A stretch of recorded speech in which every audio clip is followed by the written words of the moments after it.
And welcome to this week's edition of Wings Weekly. Today we'll be talking with head coach Francis Anzalone. We'll be talking about the division, a lot about playing on the road. We'll also talk to you about some new faces that we could see in the 2015 and 2016 season. Also do want to remind you that season tickets are available for next year. We'll tell you all about that next here on Wings Weekly.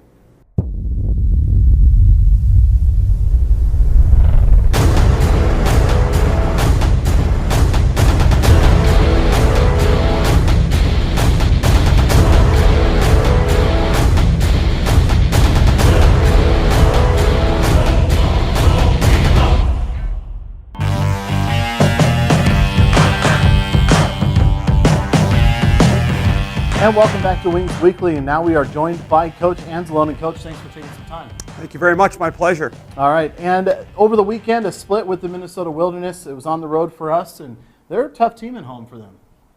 Yeah, they're a really good club at home. I think they had only lost 3 or 4 home games heading into the weekend. We had a good start on Friday night. They outshot us pretty good in the first period, but we played fundamentally sound. Our structure was good. We scored the first goal in the hockey game. Obviously, we didn't let them score any goals on Friday. Andrew Shortridge made a number of key saves at key times. We played real good team defense in the Friday night game. I know the shots were one-sided. They outshot us in the game, but we didn't give up a whole lot of quality chances. They had 38 shots in the hockey game. We only counted them for 10 scoring chances. So actually what happened on Friday is I thought that the shots from the perimeter really got Shortridge into the game early, gave him some confidence, gave our defensive group some life. We were able to score 1, score 2, and get the win. That was a very, very big, well-earned victory for us on Friday against a quality team. You know, I've noticed lately, in the past few games, you know, scoring quickly, getting on the board first has been a big key. And you guys did that as well on Saturday. The end result, you know, whatever, but still getting on the board right away is probably a good jolt to the team. Yeah, scoring the first goal is really important. It's not everything. You can win a game when you don't score first, but when you score first and you start with the lead, you're not playing catch-up hockey. You're not behind, and that's really, really important. I actually liked our start better on Saturday night. I really liked our first 14 or 15 minutes of the game. They picked it up after they tied the hockey game. They had a lot of life, and then in the second and the third period, they really showed us why they're a first-place team. I think they had a record-breaking crowd, a little over 2,500 fans, so they really amped it up. They dialed it up. They didn't give us much time and space. I liked our structure. I can't argue with our work ethic on Saturday. We had a tough time getting into their end zone, getting into the hard scoring chances, generating shots on goal. But I liked our effort. We are where we are. We're battling, we're fighting, we're scratching and clawing. We're trying to find ways to win. So all in all, we want to be better. We're disappointed with the result on Saturday, but I can't really complain much with our effort. The score got a little out of hand late in the game. We got into some penalty trouble. We were out of gas, and they were determined to score on the power play late. So all in all, a good body of work, and we're focused on the weekend that's upcoming. And you know what? Being on the road, and we're going to be doing it again Friday and Saturday, everybody kind of in our division and the league altogether is having some pretty good success out on the road. Yeah, it's interesting. Our division's a little bit inverted that way. I think everyone in our division has more road wins than home wins. I think there are 3 reasons for that. One reason is I think the quality of play and the style of play, more importantly, in our division is conducive to anything happening regardless of the venue. The depth of player in our division is real good right now. I don't think there's a bad player in the division. Everyone has 4 lines, everyone has 6 defensemen, and every team has 2 goalies that are capable. And I think the third factor is just the close proximity of the teams in our division. The Central Division, we don't have a whole heck of a lot of tough travel. So, I mean, I suppose Brookings and Minot, they've got a haul to get to each other. But like I look at us, for example, we're right in the middle of the division. Our longest road trip in the Central is 6 hours and 15 minutes to Austin. Brookings and Bismarck are each under 3.5 hours. Minot's a short 4.5-hour trip. So it's not like you're battling bus legs a lot when you travel day a game. And when we go to Austin, we go day a game, but we have a nice meal in Albert Lea, Minnesota. So I think those 3 factors all rolled into one help explain why the teams in our division are so good on the road. It's not to say home ice advantage isn't important. Home ice advantage is great. The road team's just really capable. All right, Coach. And when we come back, we'll talk about the 3-game week we got coming up here and also talk about kind of how it's seeding for the last third of the season. That is coming up next on Wings Weekly. I remember the moment. I'll never forget that moment. That changed my life. At that moment, it hit me. This is why I joined the Guard. We're soldiers, always ready to protect our country. But we've also got communities. Family, friends, neighbors who count on us. I couldn't believe it. I just saved a life to somebody from my hometown. See what it means to be a citizen soldier at NationalGuard.com.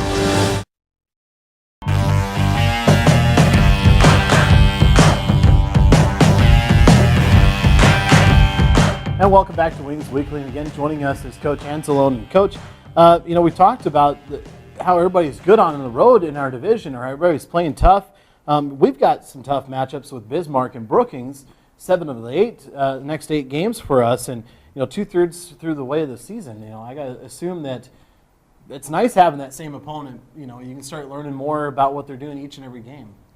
Yeah, these are big games for us here this week, and 7 of these next 8 are, as you mentioned, against Brookings and Bismarck. And Brookings right now is we're battling neck and neck with them for the 4th and final playoff spot, and then Bismarck is ahead of us right now in 3rd. So these are really, really important games. Not to state the obvious, we have to be ready to go on Thursday night in front of our crowd, and then we have 2 tough games in Bismarck. So these are going to be tough matchups. I expect them to be classic Central Division NAHL contests against 2 really good teams.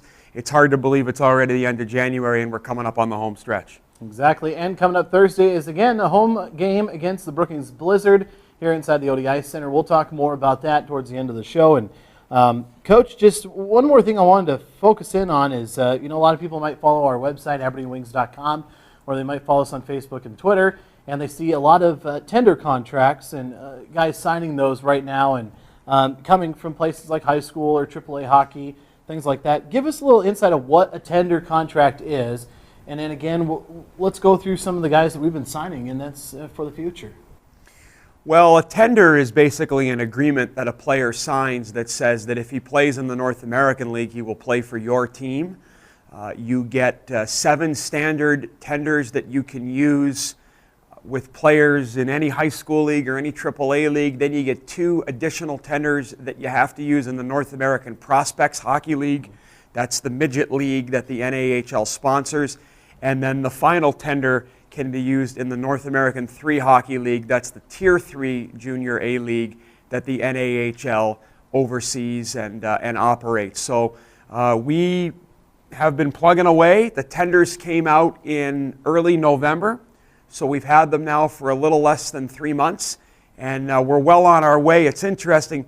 We didn't execute our first tender this year as early as we did last year, but we've been using them more and more over the last month and a half, I'd say. So we had a plan. We just waited a little longer to execute our first 2. We started out with 2 NAPHL tenders that I know you're going to get to. Yeah, and a great job by our scouting staff. They are working hard going to a lot of these showcases and things like that. Our scouting staff spends a lot of hours looking through all these players. Of course, Director of Scouting Mike Gratton, who's here in-house, doing a great job too as well. Give us a little insight of how they go and search for these players and look for them. Well, we have a plan that we put together in about June or July when all the schedules start to come out. We try to pick out all the important midget events and high school events, and we try to make sure that we have coverage at all those events. We have a team of 4 regional scouts. Mike gets out when he can. I get out when I can. Like just last week, Mike and I battled a snowstorm early in the week to go watch a high school game between Benilde St. Margaret's and Blaine in Blaine, Minnesota. So I came up through scouting. I love to get out when I can. The scouts plug away. They drink a lot of rink coffee. They put a lot of miles on their vehicles. And no junior hockey program can be successful without passionate scouts who have an eye for the game. And we're lucky, and Dan Strout, Dean Marusik, Al Dorich, and Gordy Brown, to have 4 good ones that want to see our program be successful. You bet. Let's go through some of the tenders right now. Right off the bat, you guys tendered 2 forwards out of Michigan, Kieran Durgan and Ryan Hein. Tell us a bit about them. Yeah, 2 interesting players from the Lansing Capitals program. We've had success with that program over the years, even dating back to before I got here in Aberdeen.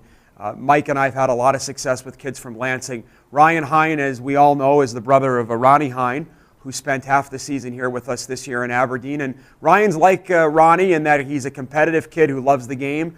Ryan's a smooth skating player, good puck skills, good hockey sense, needs to get stronger. That's going to be a big point of emphasis for him over the summer.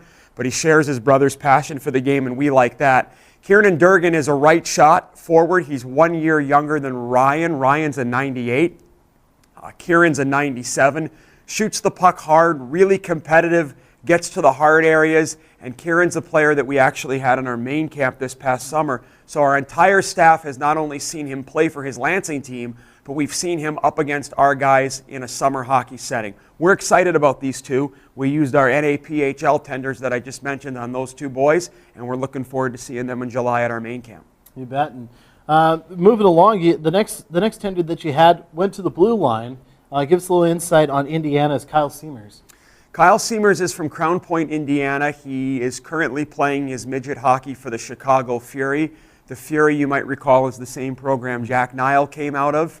Last season, Kyle played for the Cleveland Barons in the Tier 1 Elite League. That's the same league the Fury are in. And he was a teammate of Andrew Knowles in Cleveland, so kind of connecting the dots there. Kyle's a good skater. He's a two-way defenseman that tends to trend a little bit more towards bringing offense. He skates the puck. He rushes the puck.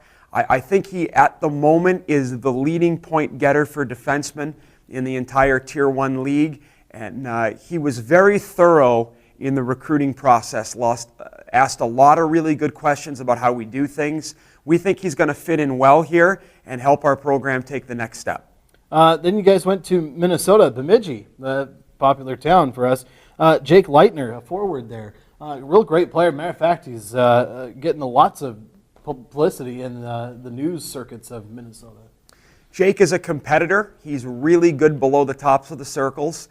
He's an edgy player. He has a good stick. He has a nose for the net. Loves the game of hockey. He's the captain of his high school team. He's another player that we were able to see this past summer. So again, I can't stress the importance of seeing players at multiple times of the year in multiple settings. We've seen Jake in the first game of our main camp. We've seen him in the All-Star game in our main camp. We've seen him play a couple different times for Bemidji. We've seen him play in the Upper Midwest High School Elite Hockey League. That's the fall league for the top Minnesota high school players. We're really excited to get Jake, and it's no secret that we've been fortunate to have some success with Bemidji kids. Hopefully Jake follows the likes of the Hellers and the Eichsteds and comes here to Aberdeen and does a real good job. You bet. And playing in Minnesota, but he's from Wisconsin, Josh Passault, a forward. This kid seems to be, he scored 5 goals in one game. I mean, it's kind of unheard of, at least in my mind. So tell us a little bit about Josh.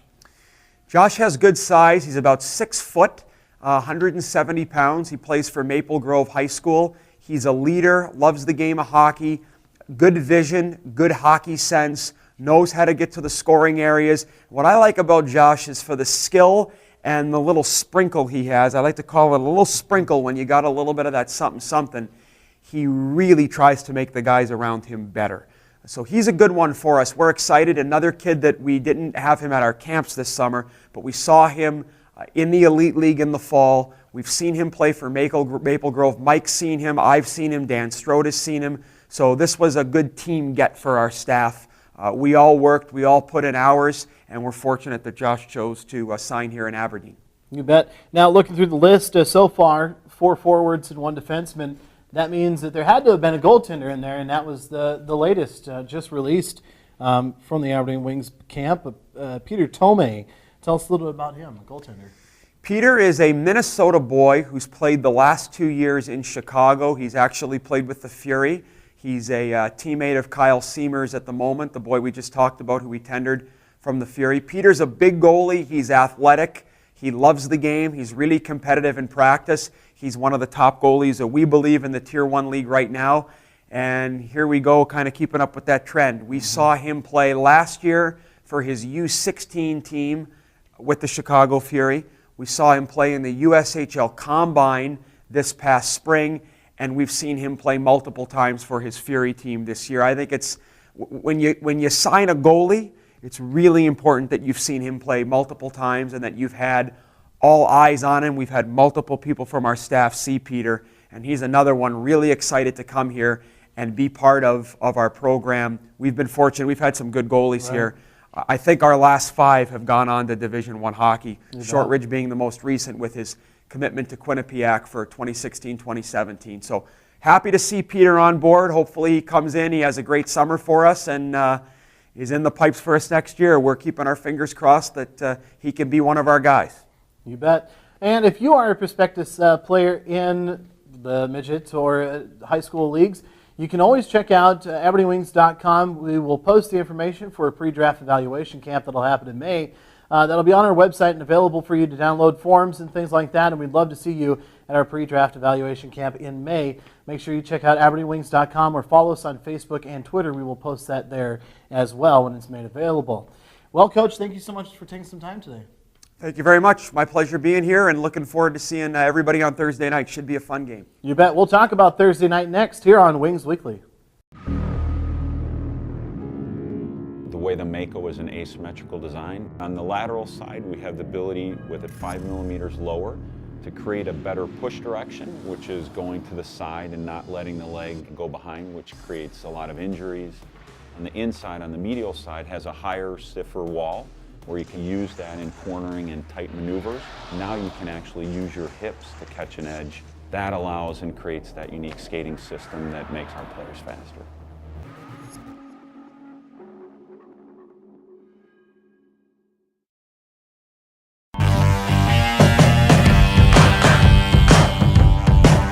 And a big thanks to Coach Francis Anzalone for joining us today on Wings Weekly.